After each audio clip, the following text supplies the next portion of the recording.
You got a real unique relationship with your father. I would say, yeah, unique is a good way to describe it, Yeah, because if you can consider it a relationship. when you are someone's kid, right? Especially sons, because I remember this means the most to me. My dad went to one wrestling match when I was in high school. I never forget it because he went. He was always so busy he could never go. You as a kid, you look to your father almost to find strength, right? Yes. You didn't have that. No. We didn't have much fatherly love, I would say. And I get like the running the streets and everything, you're paying the bills, but when you're a young kid, you don't really, you just think that's something they're supposed to do as a parent, provide. But the one part that you crave as a kid is like some type of relationship with your parents. Yeah. You know, so growing up, I didn't really have that with either of my parents. My mom and I were a lot closer. But it was never like a real, like, come here, son, we can talk about certain things. It was never a relationship like that. It was just more like I was like the oldest at the time in our group that was actually on my dad's side and that lived with everybody. So I was responsible for a lot of things. So I was almost treated as an adult really, really early. And I guess they kind of forgot that portion where you should kind of develop a relationship with your kids. I've seen in past interviews where you said, I felt like a broken kid and I had no direction. Yes. And you directly attributed that to your relationship with your dad. Was it because he was absent and he was out in the streets or just because he didn't provide that guidance that kids generally look for when they think about a parent or a dad at least? You know, my son on the wrestling mat, football field, looks, dad, like he loves having his dad there. Yeah. And I'm hoping that's the one thing I could give my family when we do have one. That's the one thing I say I would make sure I never cheap out on, you know, make sure, because it's an investment. You should want to invest in your kids because they're a better version of you. That's what you hope for. So with that, like the gang violence and everything, my brother ended up going to jail. I did 4 years when I was in college. He was a member of the Bloods. Same thing. My dad never around, but anything he wanted, he gave it to him, and just never really there to, at least from what my point of view was, to actually guide him and teach him things. And so you want that, not having that for myself. It was just, on top of that, to have someone like that who's never really around and then come home and beat the shit out of you, it's just like, you almost feel like you can never do anything right. Mm-hmm. And then when they would verbally abuse you, just call you stupid for everything, call you a dunce cap. We would say, well, yeah, dunce cap. He said it, you said it made you... Boy, idiot pit me. It's just like... Your dad would say that to you? He would say it to all of us. You said it made you feel small, right? All the time. Why? Because you were the oldest? I don't know. He would call me a mama's boy. And I'm just like, I don't understand why you don't like me. Did he see? All I want you to do is like me.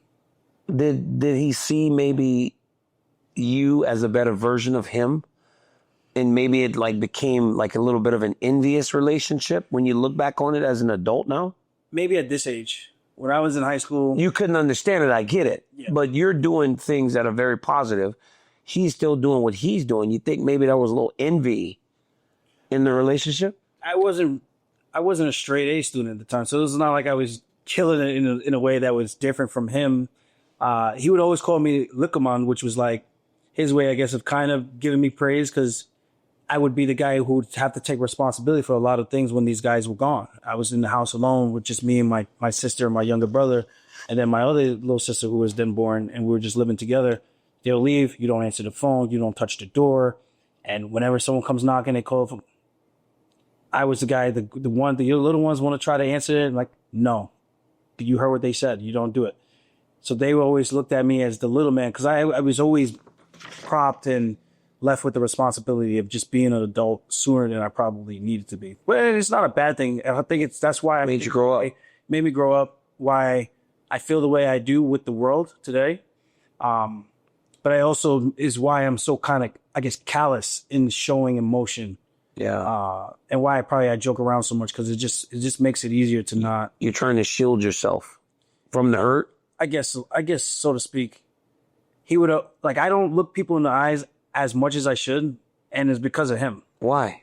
Whenever something would happen, and he would call us to the room, we were ready to whoop our ass and asking us what happened. And if you looked him in the face, he said, he as we say, cut to my box, slap the shit out of you, backhand or forehand. And then he said, "No, look para mí on the face."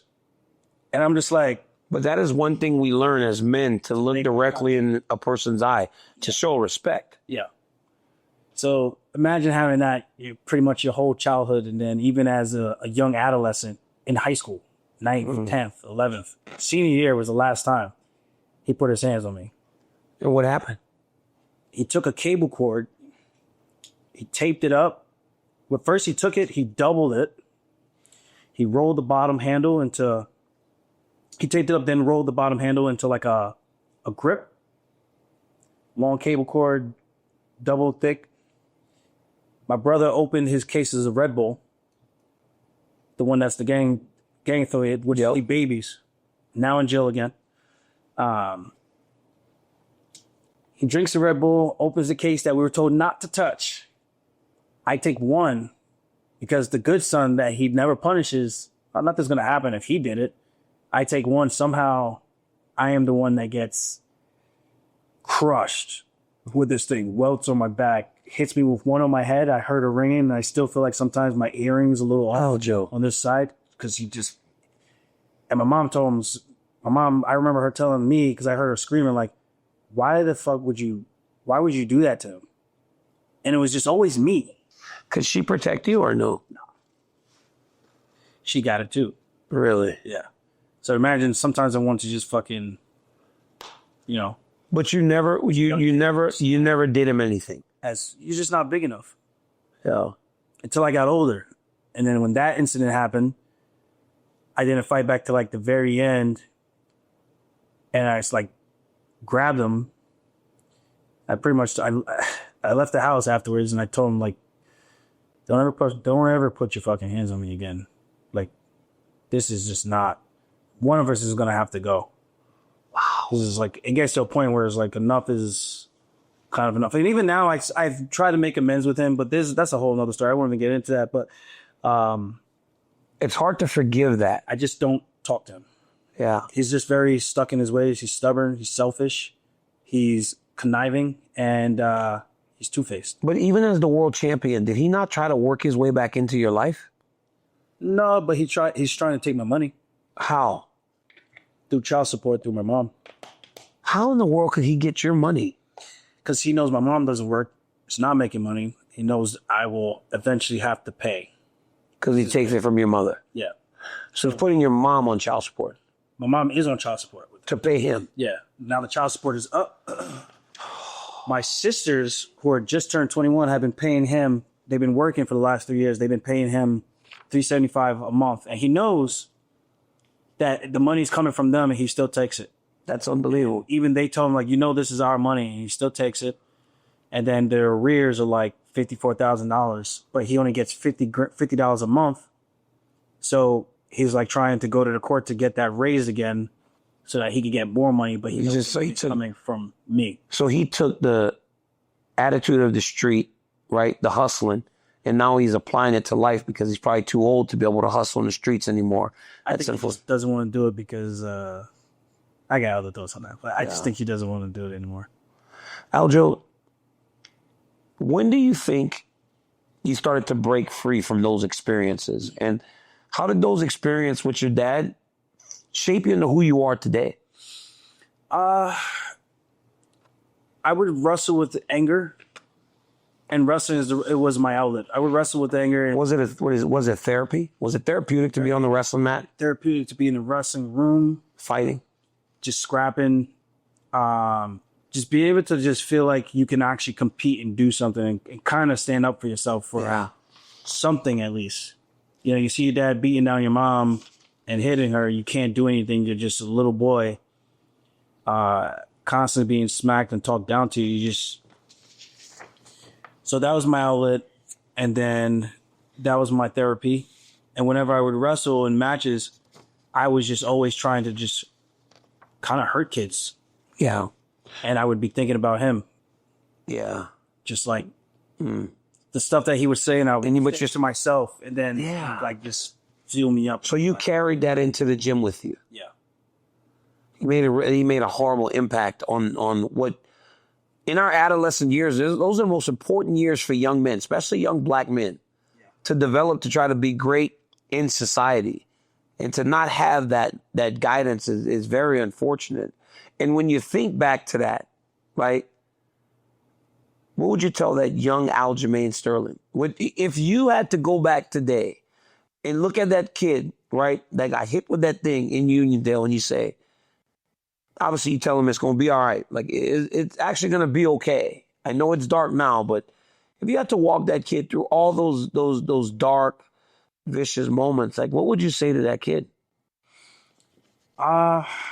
Maybe something similar to what my mom told me. This is one thing I would never forget, and I give her praise for this because I didn't realize it until I got older, and I look back on it, and now I'm like, it's kind of crazy how everything has kind of come full circle. And I think it was after he kind of beat her up or beat the crap out of me, one of us, and then I was crying, and I remember my mom saying, don't worry, one day you're going to grow and you're going to be big and strong. You're going to become a big man. And you're going to be able to do anything that you want. And I will tell you that to that kid. That's crazy, man, because he did. Yeah. He became a world champion, right? Even in those dark times with the fans and all that, it could never have been that, right? So even all those horrible experiences, they form us into being who we are as people, because I had a lot of dark moments myself. And I always use them to propel me forward, right? And it feels like you're going to do the same thing, because those horrible experiences, they turn us into who we are.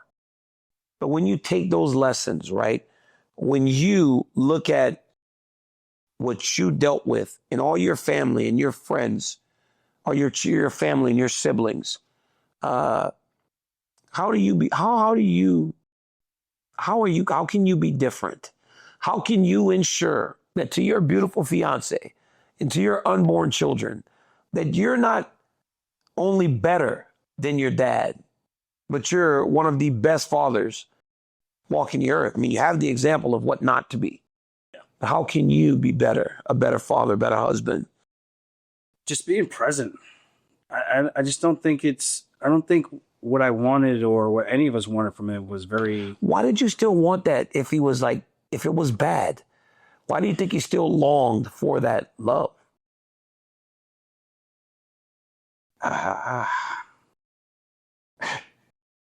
Try not to get emotional, but that's all good. I would say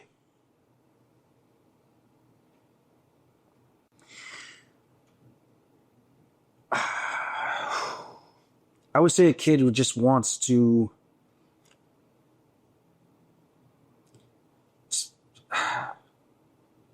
just feel like the kid is good enough, you know? Yeah. And even just having closure on some explanation on how he was or why he was the way that he was. And then even talking to my younger brother, he told me that my dad randomly just told him his parents never beat him. Really? So it's just... This wasn't a learned behavior. Yeah, so it's... But, you know, we learned this later on. And I would just want to know, why did you treat us the way that you did? And we don't have to have a relationship. I guess I always just want to closure. My mom always said, you're too nice. You always extend the olive branch. I'm like... It's like at the end of the day, he's still my dad. It's like, I'm never going to wish ill on him, but I'm never going to be like, I'm not going to go out of my way to do anything for the guy anymore. Aljo, He's made that bed. Aljo, I can feel the pain of it, and it's hard. But how have you turned that pain into purpose? Just trying to be better. I still have a lot of his, blood. Yeah. On it. Just trying to be a better person, do things better, contribute to society a better way, help pull people up where I can. Yeah. And that's all I could really try to do, you know. Nobody can tell me how I feel and